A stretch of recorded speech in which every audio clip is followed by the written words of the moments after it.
We found the only way to start the day, get on the go with radio. We like to use it for household music. The daily chores are never a bore. For weather information, this is the station. Oh, for Christ's sake, my diabetes!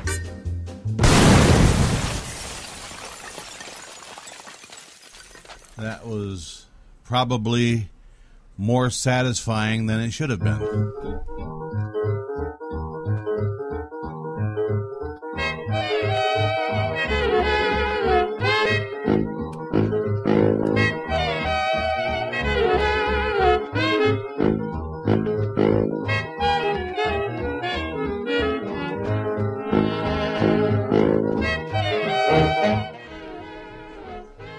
Well, here we all are again. Greetings, I'm Bill Schmalfelt, your prevaricator-in-chief, I guess, is what they'd call me. Welcome once again to the podcast that we call No Quarter. And by we, I mean me and the creatures running loose in my head. Oh, it's Monday, it's Martin Luther King Day. I used to enjoy days like this when I was a federal employee, a day off. Everybody else is working, but, as a federal or state or municipal employee, you've got the day off. Of course, now that I'm retired, I've got every day off, and these holidays are really nothing more than an annoyance because there's no mail. Yes, I have turned into a grumpy old man. But who can blame me? The way the football playoffs, the NFL, the way it went this weekend. I mean, here you think you've just watched your team, the Green Bay Packers, pull off the miracle of the decade. A second Hail Mary pass to win a game. Or to, in this case, tie it up, as these announcers so eloquently explained. Die wollen lieber Druck machen, glaube ich. Die wollen durchfliegen. Die wollen Rodgers richtig unter Druck setzen und verhindern, dass er den Pass überhaupt erst werfen kann. Da kommen sie. Rodgers geht raus. Da kommt das Ding. Da kommt das Ding in die Endzone. Das gibt's doch nicht! Jeff Janis fängt ihn! Ein Hail Mary, der zweite in dieser Saison, und sie geben ihm den Touchdown. Ich flippe aus, ohne Scheiß. Ich flippe echt aus. Das gibt's doch nicht. Völlig unverständlich. Das ist nicht akzeptabel, was die Arizona Cardinals hier gerade gezeigt haben. Das ist vor allen Dingen der absolute Wahnsinn. Yes, das ist für alles in der absoluten Wahnsinn. Which, if I've translated that correctly, means this is for everything in the absolute bugs.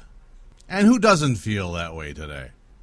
If you're a Green Bay Packer fan, you remember the drubbing the Packers took a couple weeks earlier when the Arizona Cardinals beat them. What was it, 38-8, something like that? And here, with a miracle play, we tied it up. Sent it into overtime. A more poorly officiated game I don't recall seeing in quite some time, but the Arizona Cardinals got two flips of the coin to decide who gets the ball. They got the ball, and, they scored a touchdown. Not taking anything away from the Cardinals. Larry Fitzgerald's a hell of a player, and I think they'll give the Panthers a run for their money this coming Sunday. But still, to get that close and to see such a miraculous play all go for naught, it's, Another day closer to being dead.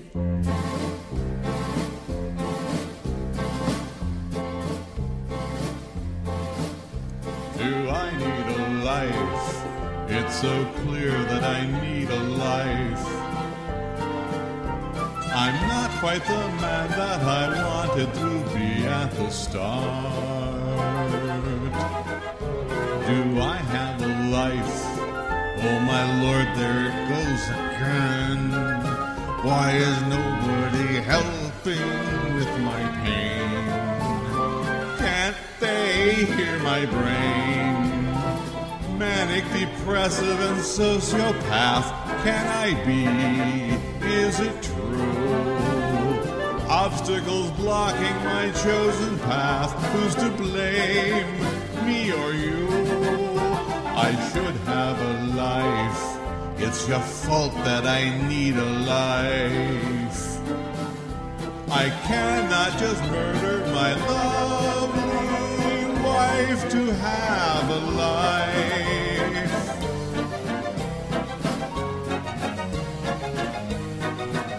So I'll take your life. Oh, my friend, you don't need your life. You'll suffer my murderous rage if you'd only sit still. I must take your life. Shrieking voices are telling me it would be such a crime to kill my wife. Oh, she's ruined my life. Red pitchfork carrying demons are in my brain, causing pain. Everything's suddenly clear to me. When you're dead, I'll be free. I will have a life.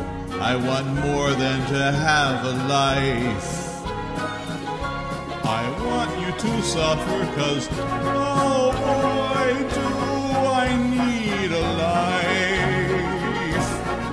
With one sharp knife, I'll have a life. That's for my friend Patrick Grady, a.k.a. the Thinking Man's Zombie, who, I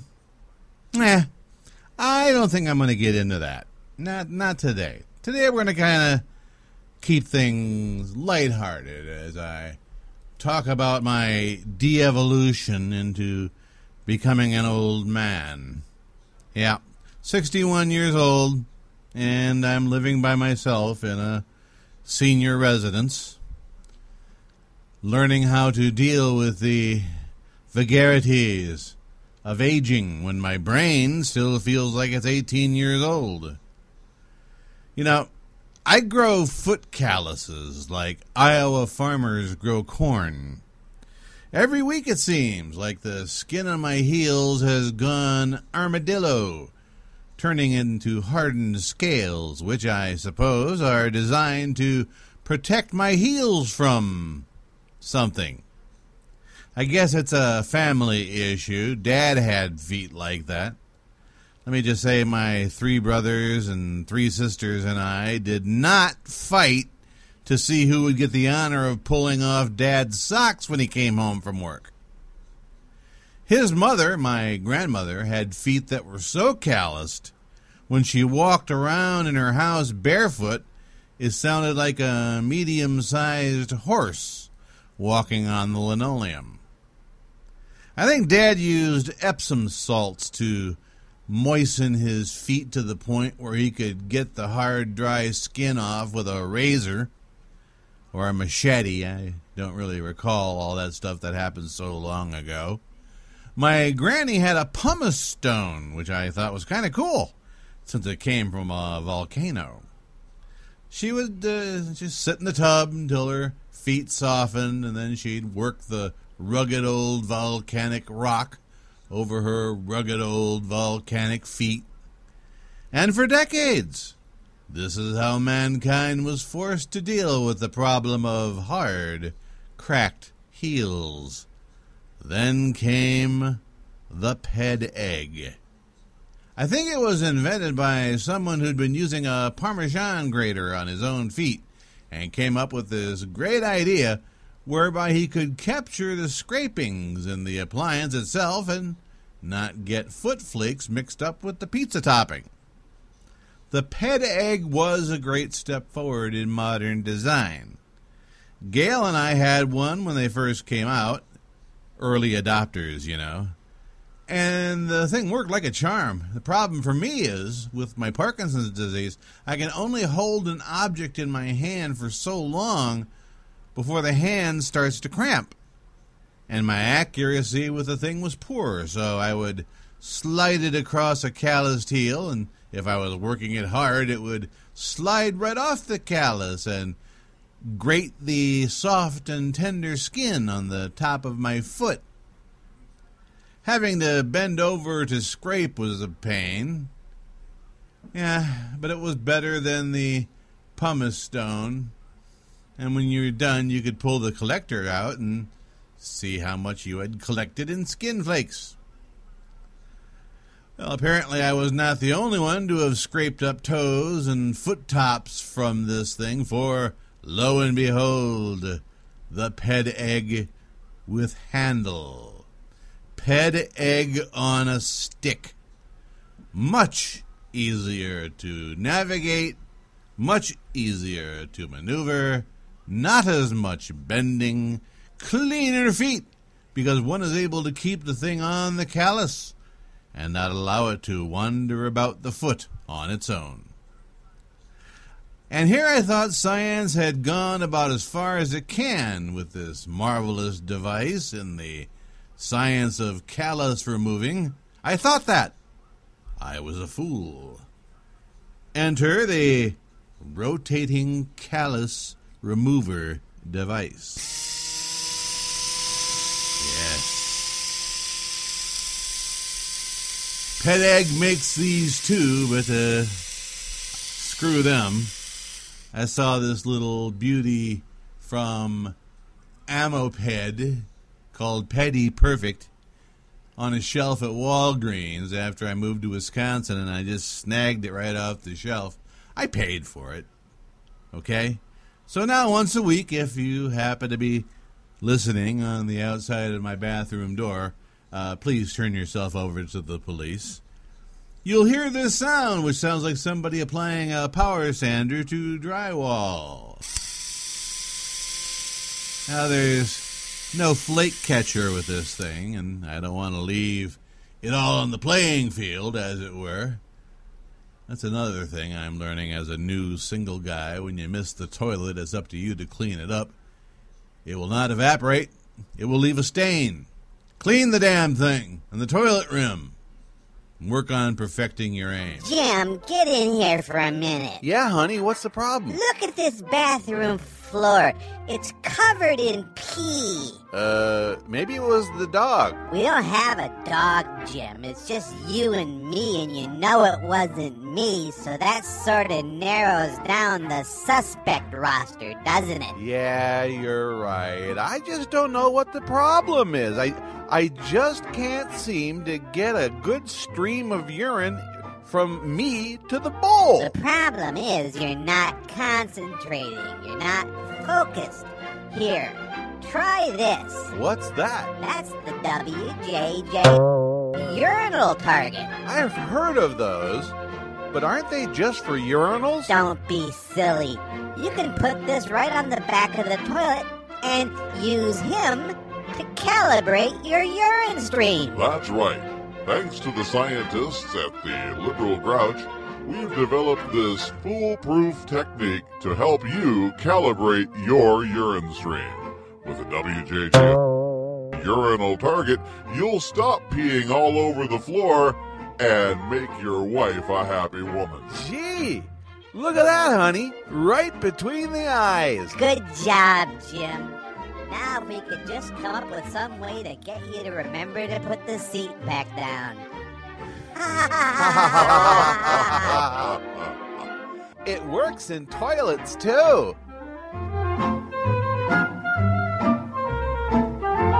If in whatever time I have remaining, should someone develop a laser-guided callus removal system, call me. But for now, my little pink drywall sander does the trick just fine. It's time to take your medication. This is a little song I wrote for my schnitzel.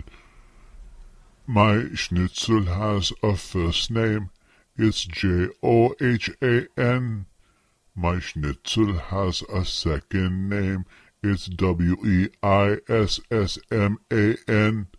Although if you spell it in German, those two S's look like letter B somewhat.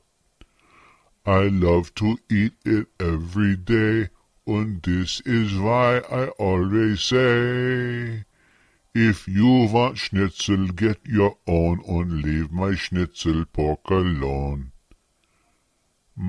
My schnitzel is so tasty and so much fun to cook. It fills mein house mit yummy smells and no you cannot look. I serve it mit a noodle dish. I'll send a picture if you wish. But touch my schnitzel, here's the facts. I chop your hand off mit an axe. My schnitzel likes the movies. It likes to go to fairs. The schnitzel in my lederhosen gets me lots of stares. My schnitzel likes to ride a bike. I let you sniff it if you like. But get that thought out of your head. You touch my schnitzel and you're dead. My schnitzel is my lover. It's warm and fairly thick. It asks me to be gentle when I stab it with my... It began with a few words toward the end of the President's regularly scheduled Saturday morning radio broadcast. But before I wrap up our chat today, I'd like to say a few words about a dangerous new fad that's beginning to take hold in our high schools and colleges. Apparently, in the belief that it will get them high, or stoned, as the kids say, youngsters are taking rusty old railroad spikes and hammering them into their own foreheads with ball-peen hammers. I cannot stress this enough. This is a dangerous action, one I intend to look into. I will appoint Vice President Biden to head up a blue ribbon panel to see what we can do to stop this dangerous, self-destructive fad before it gets out of hand. Thank you, and God bless the United States of America. On Sunday, the First Lady appeared on Meet the Press, Vice President Biden appeared on Face the Nation, and Attorney General Eric Holder appeared on ABC's This Week, where he explained that pulling up railroad spikes for the purpose of driving them into one's own skull could be looked at as a criminal activity, because if a train were to derail due to missing railroad spikes, whoever removed the spikes could be considered as liable for the tragedy. The conservative reaction began on Monday morning with the Fox and Friends show. Well, the nanny state is at it again, telling Americans what they can and cannot do with their own brains. Right you are, Steve. In an effort to frighten American parents, President Obama has whipped up this railroad spike gate out of thin air. Gretchen, have you ever heard of kids driving railroad spikes into their own heads? Monkeys are adorable. Neither have I. And here to tell the truth about this fantasy scare tactic is Dr. Elmo Critter, a neurosurgeon from the University of Mississippi Medical Center.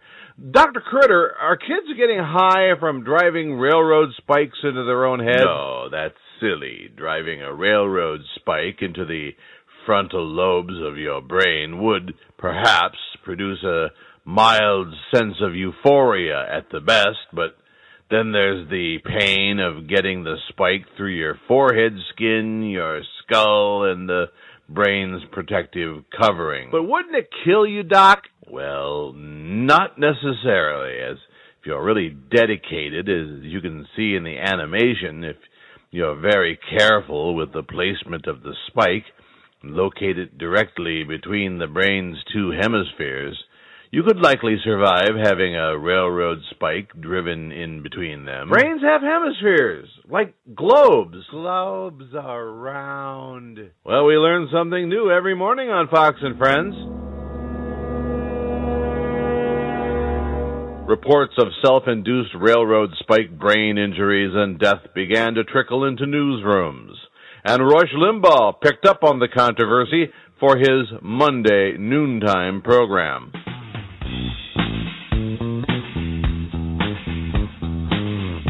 It's just wild that Obama is scaring kids this way. Just like when his wife, Queen Jumbo, told the kids they should eat nothing but lettuce and filtered water while she gobbled down the French fries. It's just a bunch of nonsense. And as you saw on Fox and Friends this morning, a leading neurosurgeon said that driving a railroad spike into your own head is a perfectly safe thing to do if you do it carefully. Like smoking, like drinking. There are risks you take. But who is Obama to tell you can't take a risk? That's what made America great. Where's Mayor Bloomberg on this? He said you can't have a 32-ounce big gulp. Well, faithful listeners across the fruited plains, I have just finished 3 32-ounce big gulps. And I will now demonstrate just how safe it is to drive a railroad spike into your own skull. Now, if I say anything even slightly stupid in the next few minutes, it'll be because of the state of euphoria caused by the penetration of the frontal lobes directly between the two hemispheres of the brain. Now watch as I, Rush Limbaugh, once again prove the nanny state does not have your best interests at heart and only wants to control you. Rusty, the spike, and the hammer, please. Thank you. And you want to make sure you use a clean spike for this. We can't emphasize that enough. Use a clean railroad spike because you don't want to get an infection. That could be deadly. All right? Here we go. Now I've marked the spot on my noble, manly forehead where the doc on Fox and Friends said the spike should go. And we're off.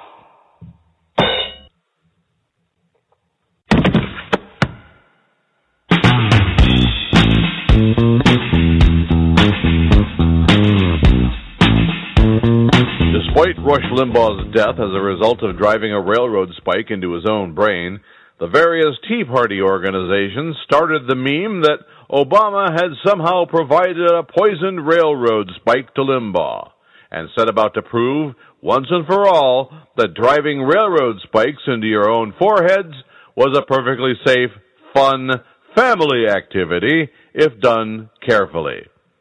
At a mass gathering of Tea Party activists, Dr. Jerome Corsi, one of the original Swift boaters and senior staff writer for World Net Daily, addressed a group of 500 angry white Americans who did not like being told what they could or could not drive into their own skulls. Obama isn't even an American, let alone a doctor. How the hell does he think he can get away with telling honest, patriotic, God-fearing white American men and women what they can and cannot use with their brains? So, raise your railroad spikes to the skies in your right hand. Grasp the ball-peen hammers in your left hand. Place the point of the spike right between your eyes, just above the bridge of your nose. Now you want to angle the spike so that it goes straight in, okay? Parents with small children, do this to yourself first, then to your children after you're finished. On my mark, is everybody ready? Here we go! 3, 2, 1...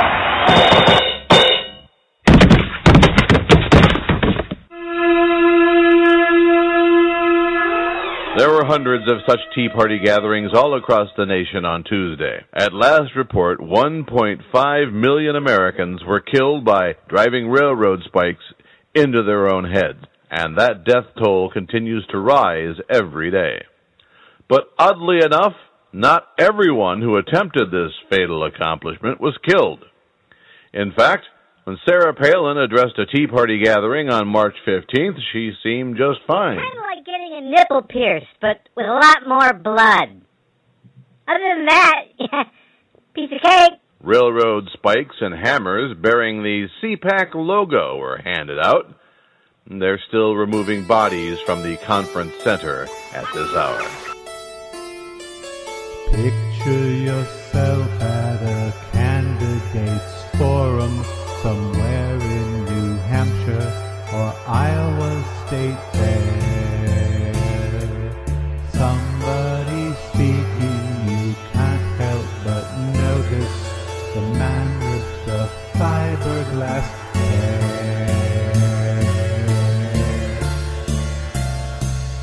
Wispy gold tendrils all shiny and clean, lacquered on top of his head. Look for some pattern to show how it's combed, and there's none. Trump will save the nation with his hair. Trump will close the border with his hair. Trump will build a huge wall with his hair. Watch him from somewhere up there in the cheap seats as Donald lays out all his dim-witted schemes. Everyone's blinded, the glare from the stage lights reflected in bright amber beams.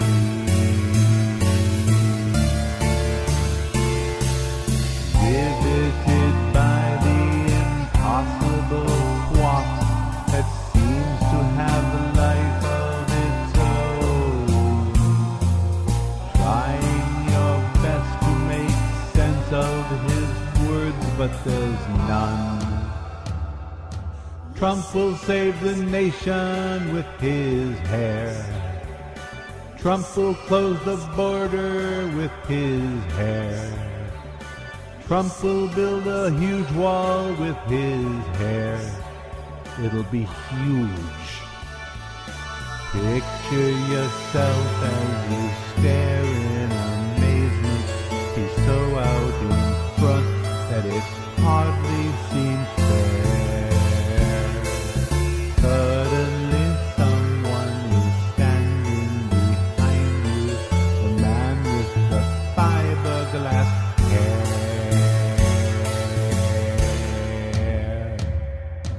Trump will save the nation with his hair. Trump will close the border with his hair. Trump will build a huge wall with his hair.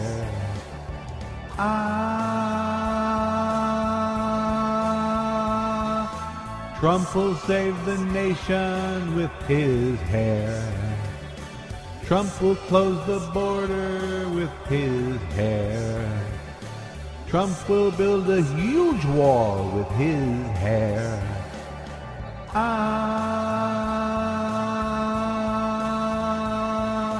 Trump will save the nation with his hair. Trump will close the border with his hair. Trump will build a huge wall with his hair.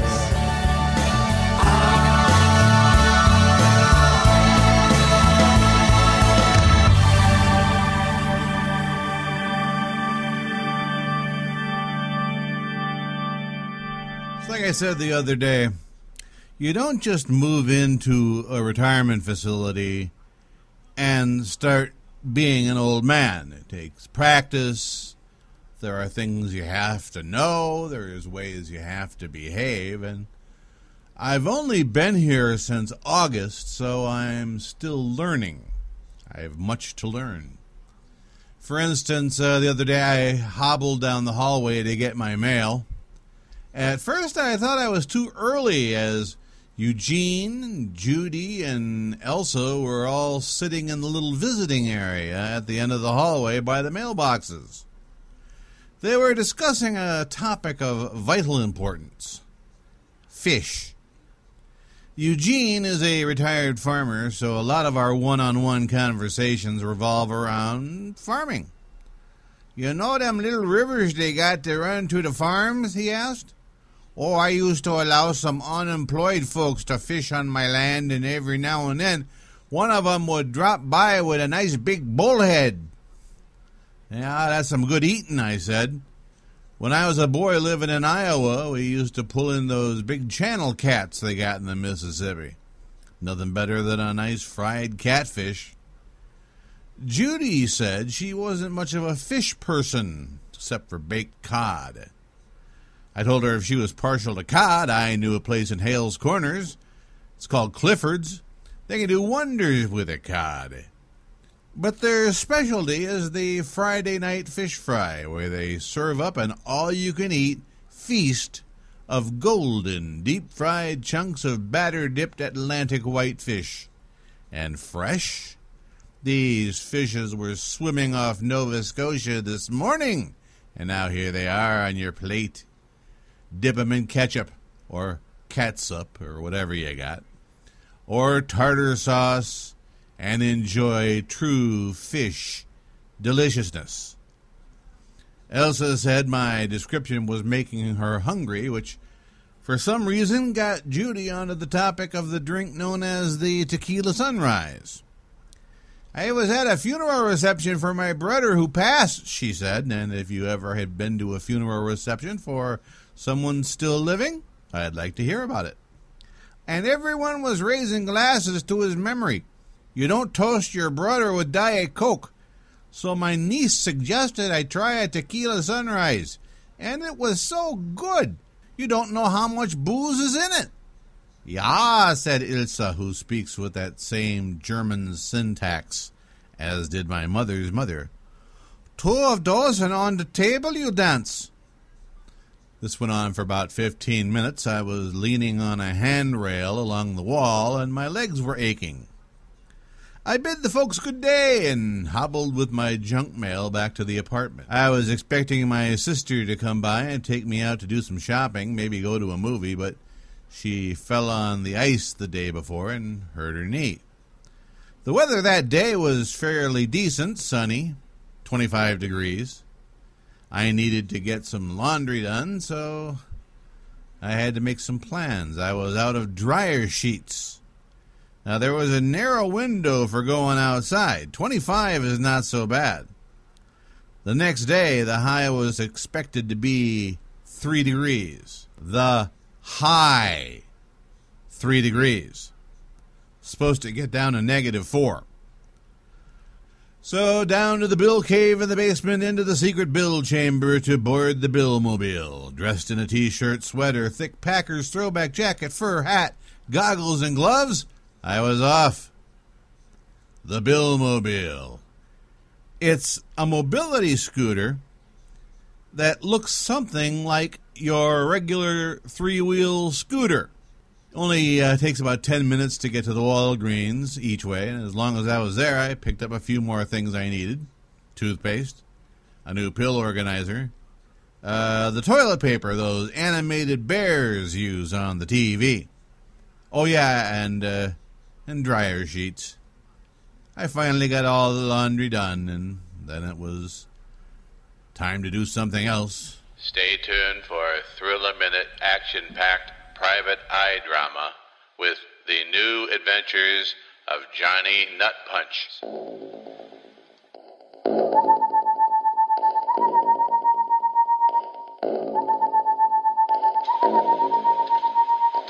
The mean streets of Milwaukee are no place for a girly man. Yet there are plenty of manly girls in the city that made fetal alcohol syndrome famous. But when the clock on the wall is sneaking up on 2 o'clock and the barkeep hollered last call a half hour ago, you got a choice to make. Either it's going to be that puffy-eyed Leviathan torturing the bar stool next to yours, causing it to groan in agony as she makes with the blink, wink, and smile at you, or another short night with a bottle of hand lotion and the memories of Lenore, that rare and radiant maiden that the angels name Lenore. Shot dead with my .44. She played the wrong guy for a chump. Sure, she was beautiful in the same way that Hitler is evil, from head to bright red polished toe. Lenore had that in common with Hitler, too. I checked out my reflection in the nearly empty glass of rot-gut sour mash, and I noticed the she-beast sitting next to me had somehow managed to maneuver her overburdened bar stool a little closer to mine. You got any place to be tonight, Mr. Man? This actually seemed like as good a time as any to actually look up and take a look at this pachyderm, size her up to create an unintentional pun, look her over and see whether or not she'd be preferable to that bottle of lotion and years of regret. I like little fellas like you. I could just eat you up. She looked like she meant it. She had one of those wide mouths like a catfish, but without the long, sharp whiskers on either side that can jab you in the finger if you ain't careful. She smiled, and I saw she didn't have her two front teeth up top. That explained the lisp. She smelled like cheap perfume and spoiled fish. Her hair was dime store yellow until it got within 2 inches of her oily, flaky scalp when it took a sharp turn to salt and pepper. No doubt, she thought she was pretty. She looked like she put on her makeup with a trowel. My name is Beverly. Beverly Hills, more like it, I thought, but didn't say.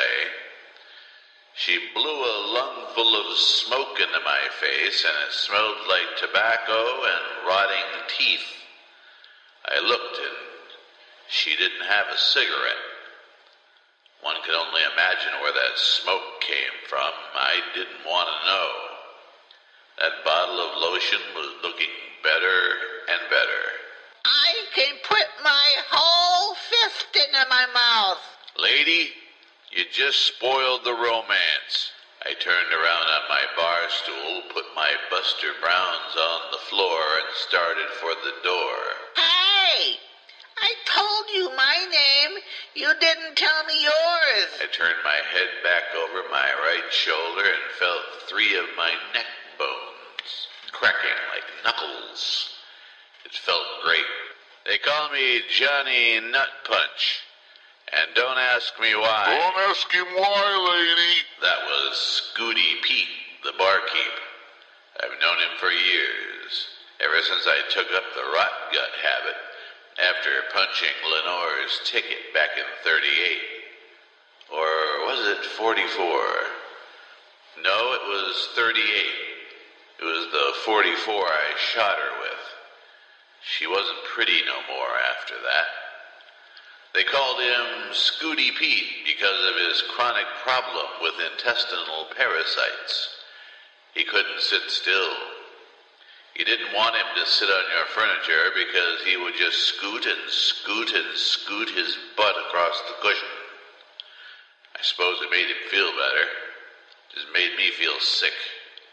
But he was right. I earned that last name the hard way.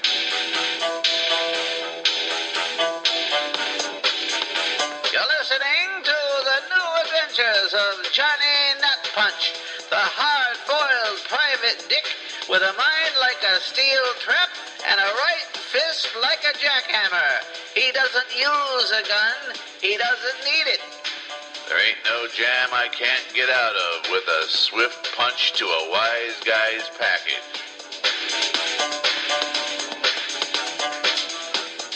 Little Egypt sitting on the bar stool with the crumpling legs looked like she might be packing a bigger sack than any I've ever punched. It was time to leave before trouble started. What I didn't know is it already had. I didn't didn't see the mug standing in the alley. I certainly didn't see the blackjack he had just used to crack my coconut. And by the time I woke up, I didn't see a friendly face in the room. I rubbed the back of my head and propped my aching back against the filthy wall.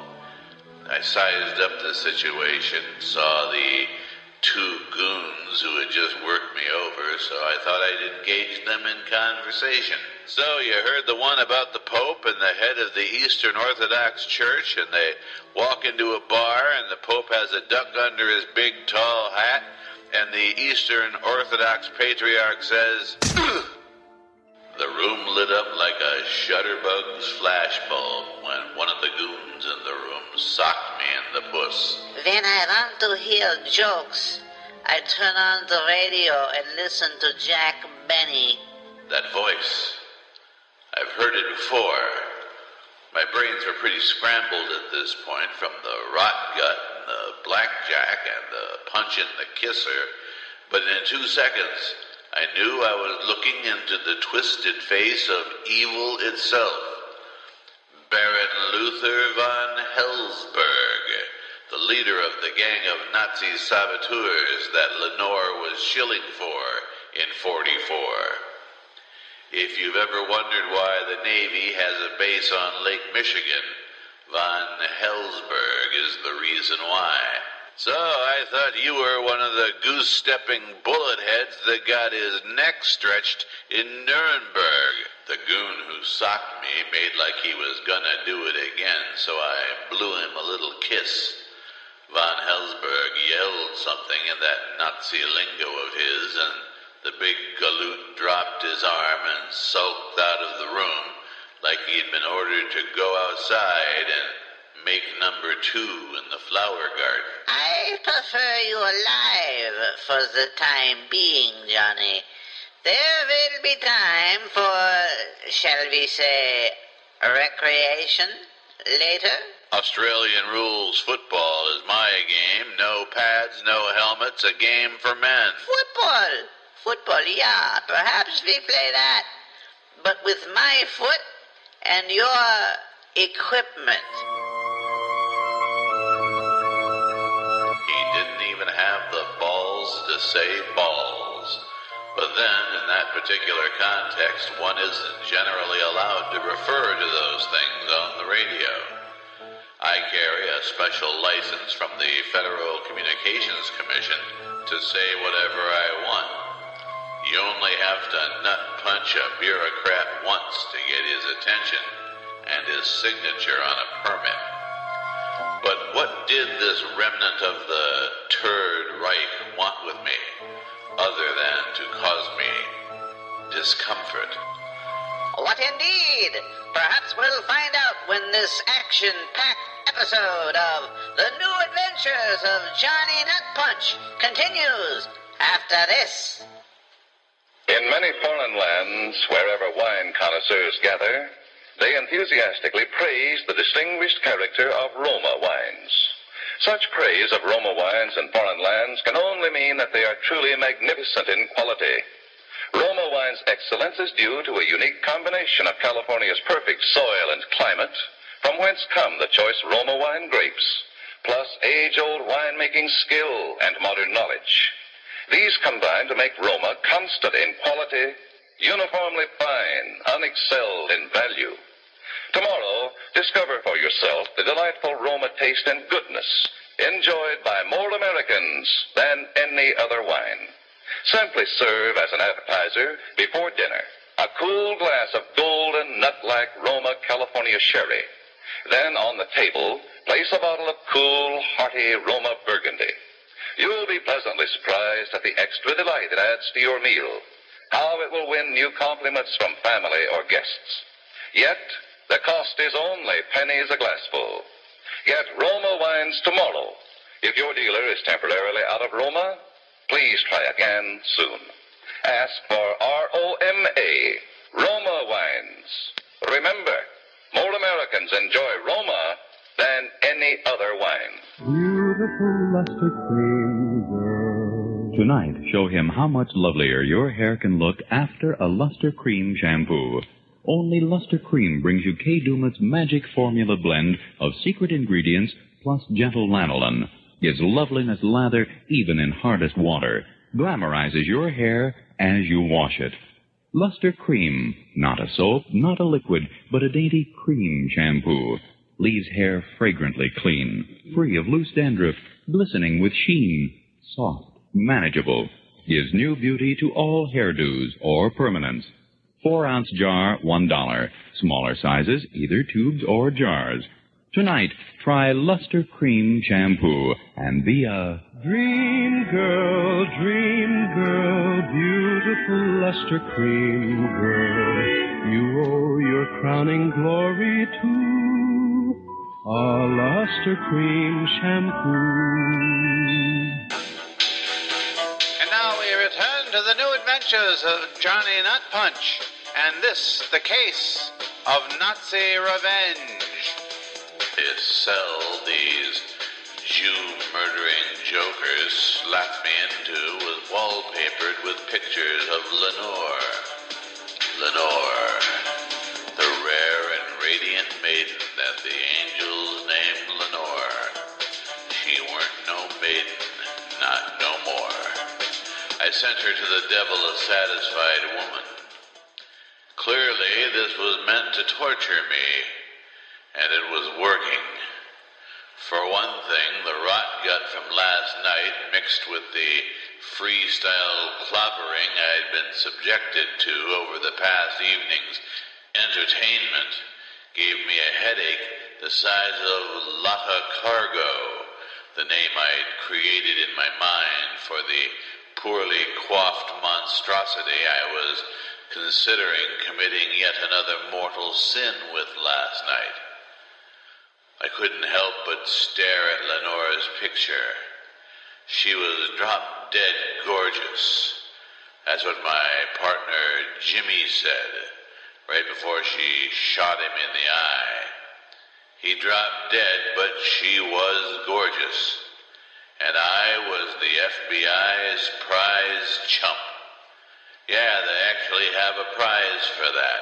It's like a medal that you have to wear on your neck for a year. A whole year. Then you're fired with full benefits.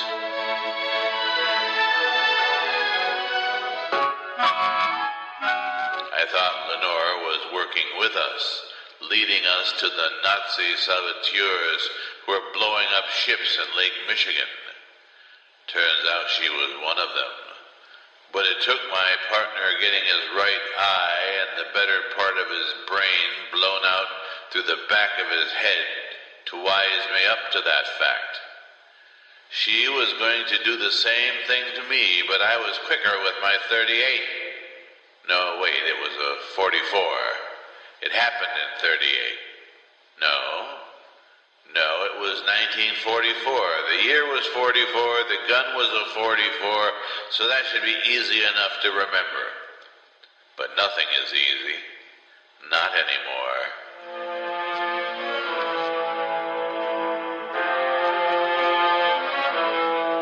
So, I hope you rested well. What the heck do you want, Von Hellsberg?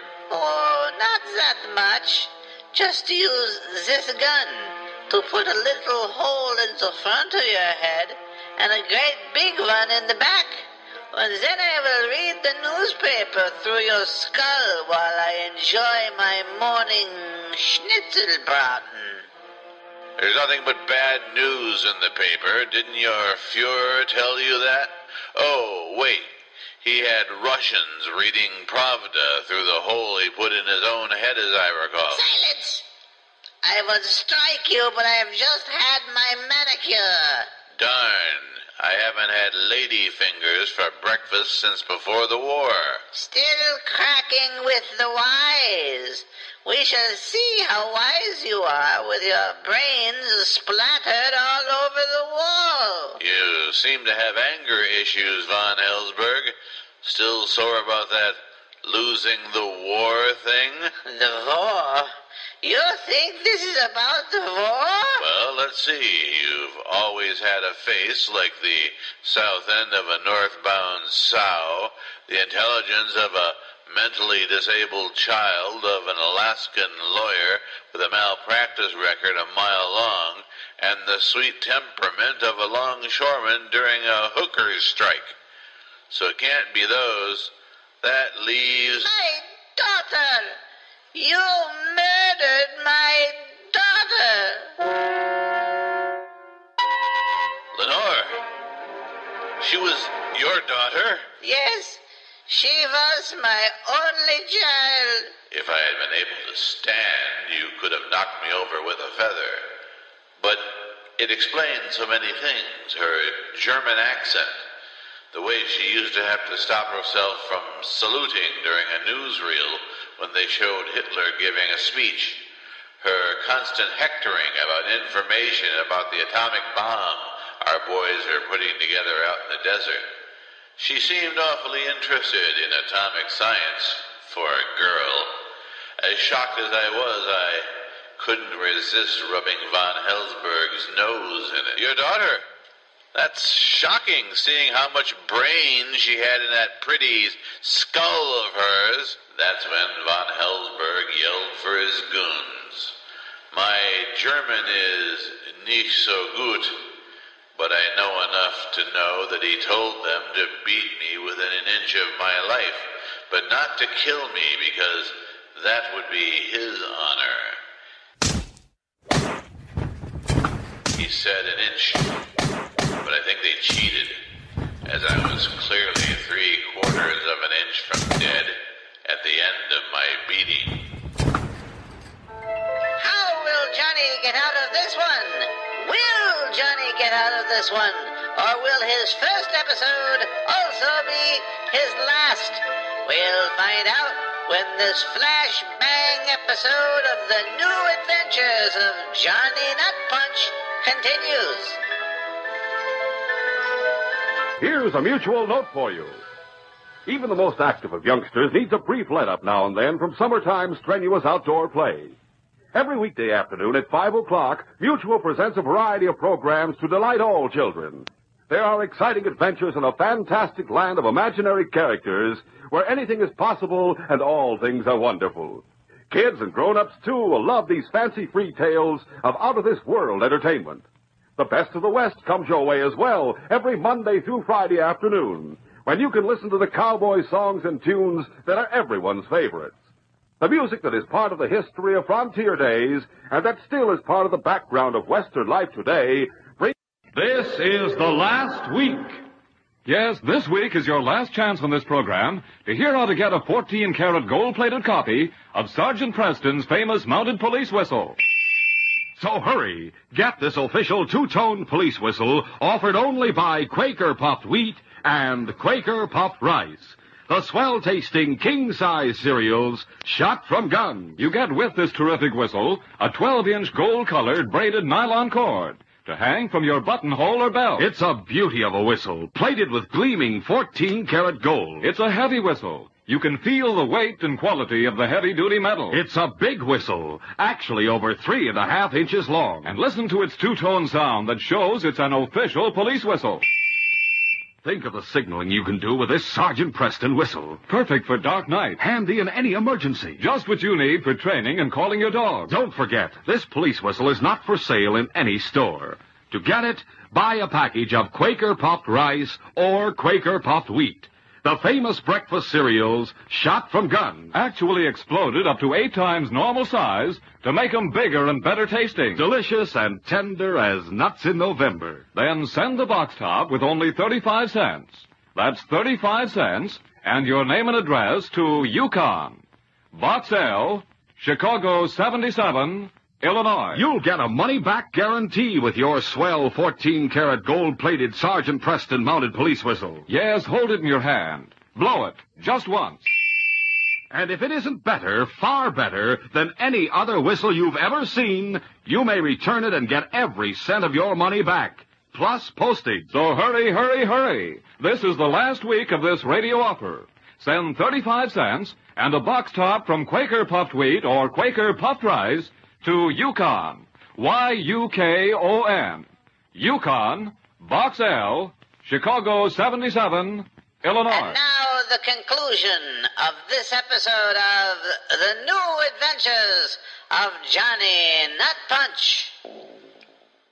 When I came to, I was sitting in a chair in front of a desk. Behind the desk sat von Hellsberg. I wasn't handcuffed. I think he wanted me to try to run. I wasn't going to give him the satisfaction. And now we come to the end of our little dance. Yeah, and you didn't even step on my toes. Again with the jokes. Such a funny man. So, you're free to leave. So you can shoot me in the back? You'd like that. Yes, it is one of a few of my favorite things. Knock off the sound of music, crud.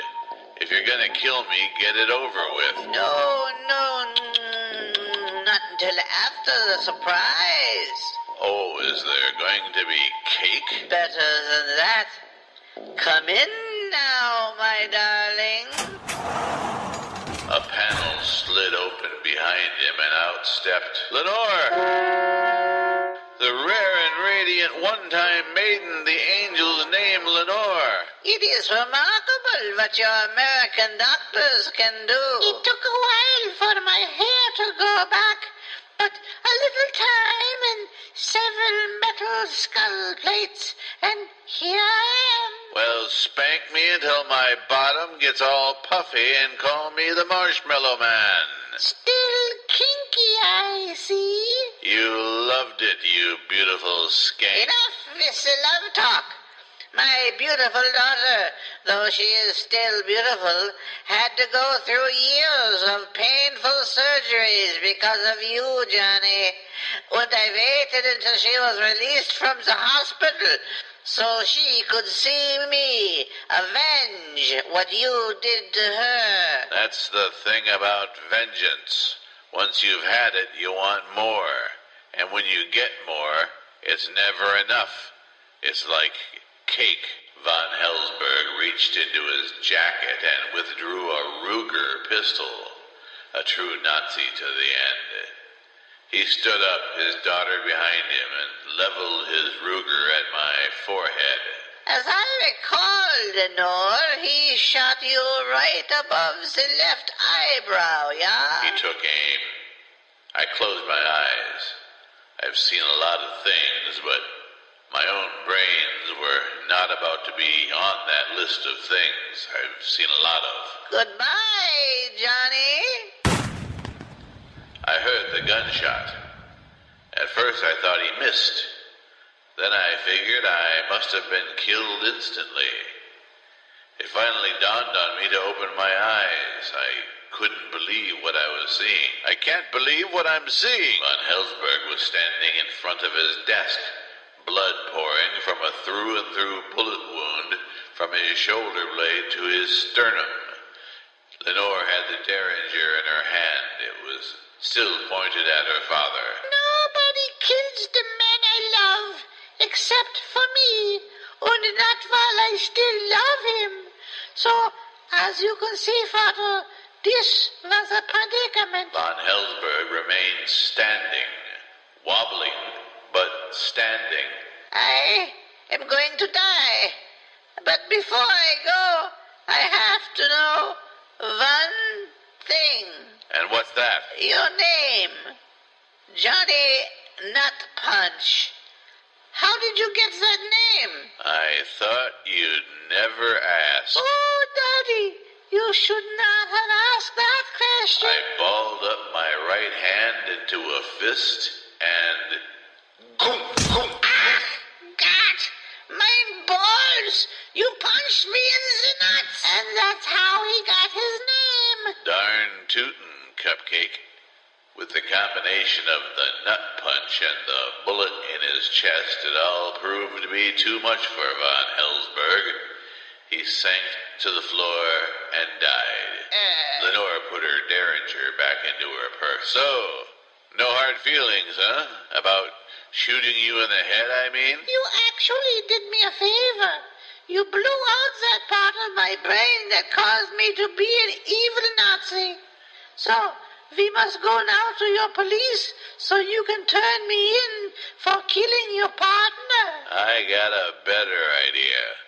How about you pay me back some other way?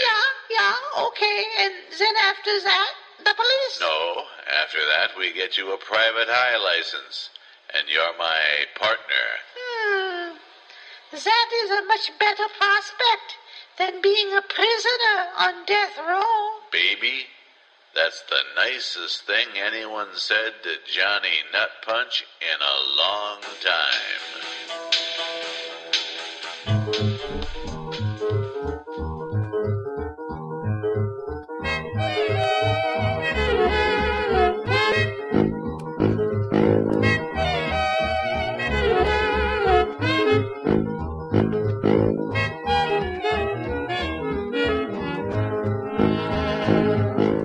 And so we come to the end of another No Quarter podcast, hosted by me, Bill Smallville, trying to keep things on a lighter basis today as we start a new week.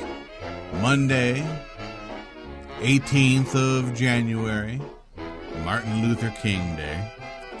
If you would care to send a tweet, you can do that. We have that technology. Just send it to me at You Get No Quarter. All one word. YOU Get No Quarter. No quarter at all. And of course, the website is deepbrainradio.com. If you'd like to read about the adventures of discovering the old person inside of you, check out my blog, The Youngest Old Man in Milwaukee. The website is www.youngеstoldman.com. Till the next time we get together, keep breathing.